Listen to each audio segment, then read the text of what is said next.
વિદ્યાર્થી મિત્રો, આજે આપણે વાત કરીશું કેટલાક વિદ્યુત વિભાજનની નિપજો કેવી રીતે મેળવવામાં આવે છે। તો સૌપ્રથમ પ્રશ્ન છે કે વિદ્યુત વિભાજનની નિપજનો આધાર કયા પરિબળો પર રહેલો છે। એટલે વિદ્યુત વિભાજન કરીએ અને જે નિપજો મળે એનો આધાર કયા પરિબળો પર છે। પ્રથમ વાક્ય, વિદ્યુત વિભાજનની નિપજોનો આધાર નીચેના પરિબળો પર રહેલો છે। નંબર 1, વિદ્યુત વિભાજનનો સ્વભાવ। નંબર 2, દ્રાવણની સાંદ્રતા। નંબર 3, વિદ્યુત ધ્રુવોનો પ્રકાર। નંબર 4, ઓક્સિડેશન અને રિડક્શન કરતા સ્પીસીસ પર કોણ ઓક્સિડેશન કરે છે, કોણ રિડક્શન પામે છે, રિડક્શન કરે છે।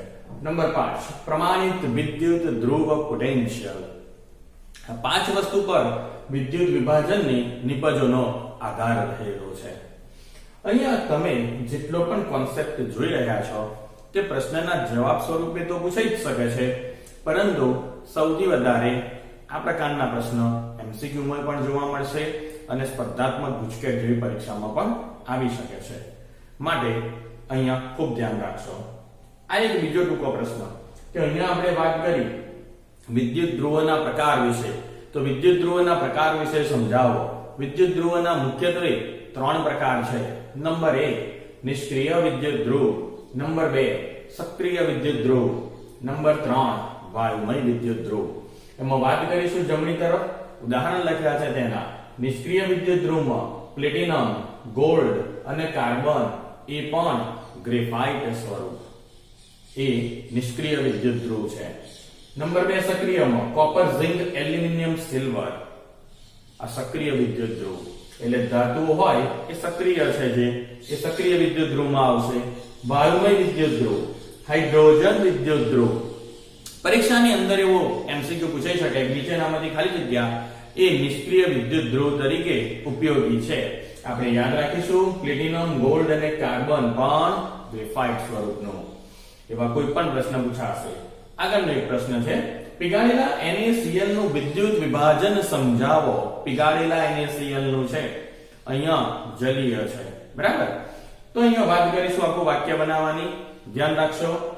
પીગાળેલા NaCl નું વિદ્યુત વિભાજન કરવા માટે એનોડ તરીકે ગ્રેફાઇટ અને કેથોડ તરીકે સ્ટીલના વિદ્યુત ધ્રુવનો ઉપયોગ કરવામાં આવે છે। મેં અહીંયા શોર્ટકટ આપેલી છે Ag, એટલે anode graphite, Cs cathode steel. એટલે પરીક્ષાની અંદર જ્યારે પીગાળેલા NaCl નું પૂછે થિયરી કે MCQ કે અહીંયા જલીય નું પૂછે તો તમને કન્ફ્યુઝન રહેશે નહીં, Ag Cs। નંબર 2, પ્રક્રિયા દરમિયાન કેથોડ પર સોડિયમ ધાતુ અને એનોડ પર ક્લોરીન વાયુ ઉત્પન્ન થાય છે।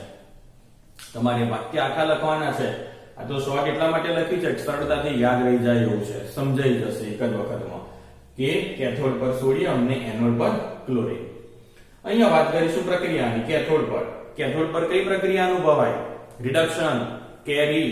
તો ચલો સોડિયમનું રિડક્શન કરો, Na+ ઇલેક્ટ્રોન gives Na, અને એનોડ પર ઓક્સિડેશન, તો Cl- gives 1/2 Cl2 ઇલેક્ટ્રોન।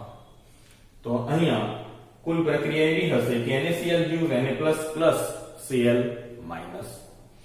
આ વાત થશે પીગાળેલા NaCl ના વિદ્યુત વિભાજન વિશે। હવે વાત કરવી છે થોડા મોટા પ્રશ્નની, જે છે NaCl ના જલીય દ્રાવણનું વિદ્યુત વિભાજન સમજાવો। આ ખૂબ સમજવા યોગ્ય છે, ધ્યાન રાખશો। NaCl ના જલીય દ્રાવણનું વિદ્યુત વિભાજન કરવા માટે એનોડ અને કેથોડ તરીકે ગ્રેફાઇટના વિદ્યુત ધ્રુવનો ઉપયોગ કરવામાં આવે છે। નંબર 1, આખું જ સરળ સમજાઈ ગયું। એનોડ અને કેથોડ ગ્રેફાઇટ, જલીયમાં પીગાળેલામાં એનોડ ગ્રેફાઇટ, કેથોડ સ્ટીલ।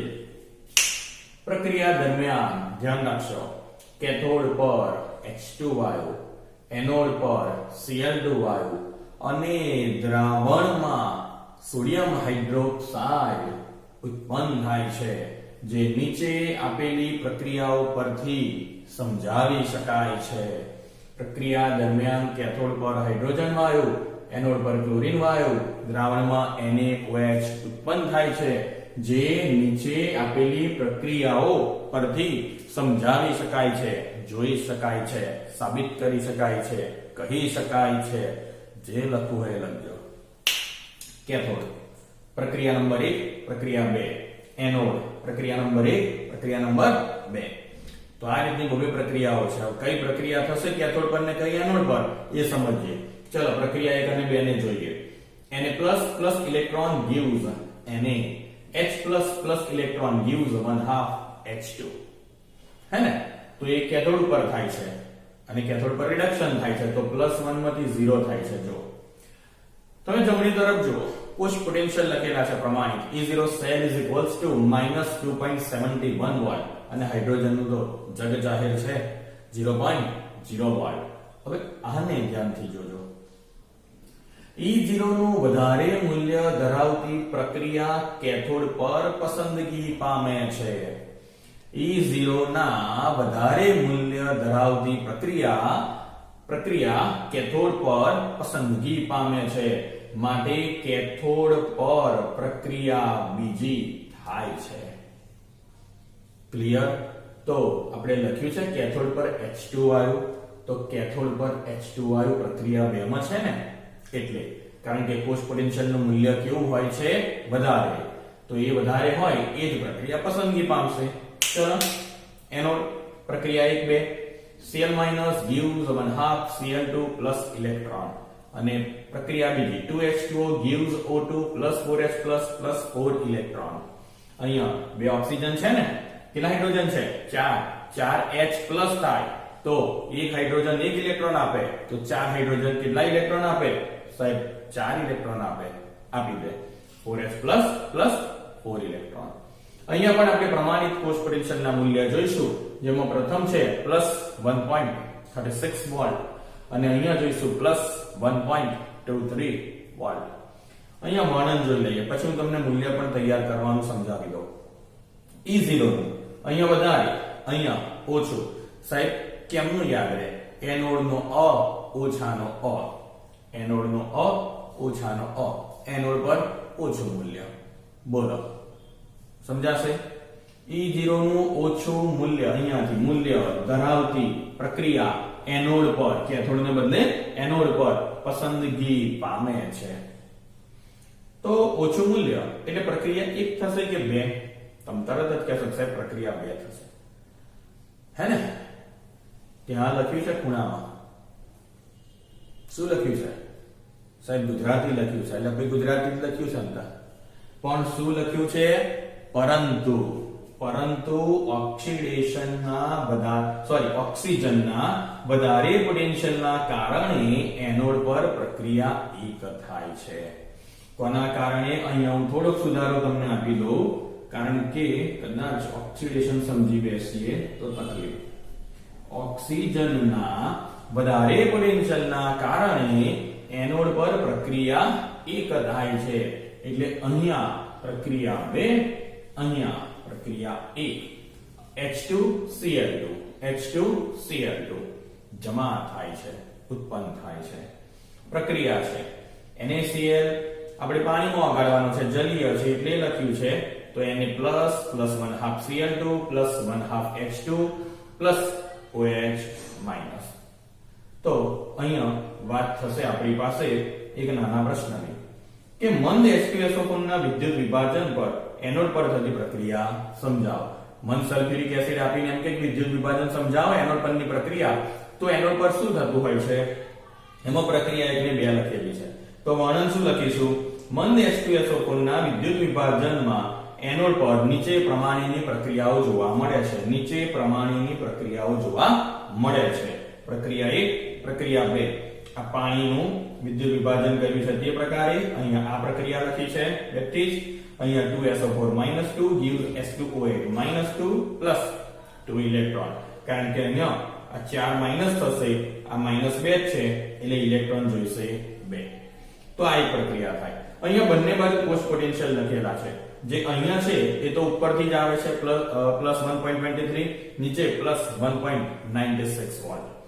તો તો જોડે ઓછી અને વધારે એવું મેં ત્યાં લખ્યું છે, પણ તમારે નથી લખવાનું, આ અહીંયા જોડે નથી લખવાનું. હવે વાક્ય લખવાનું છે કે જો H2SO4 ની સાંદ્રતા ઓછી હોય તો પ્રક્રિયા એક પસંદગી પામે છે. બોલો બીજું વાક્ય. પરંતુ જો સલ્ફ્યુરિક એસિડ ની સાંદ્રતા ઊંચી હોય, વધારે હોય, તો એનોડ પર પ્રક્રિયા બે પસંદગી પામે છે. પ્રક્રિયા એક ક્યારે થશે સાંદ્રતા ઓછી હોય તો, પ્રક્રિયા બે ક્યારે થશે સાંદ્રતા વધારે હોય તો.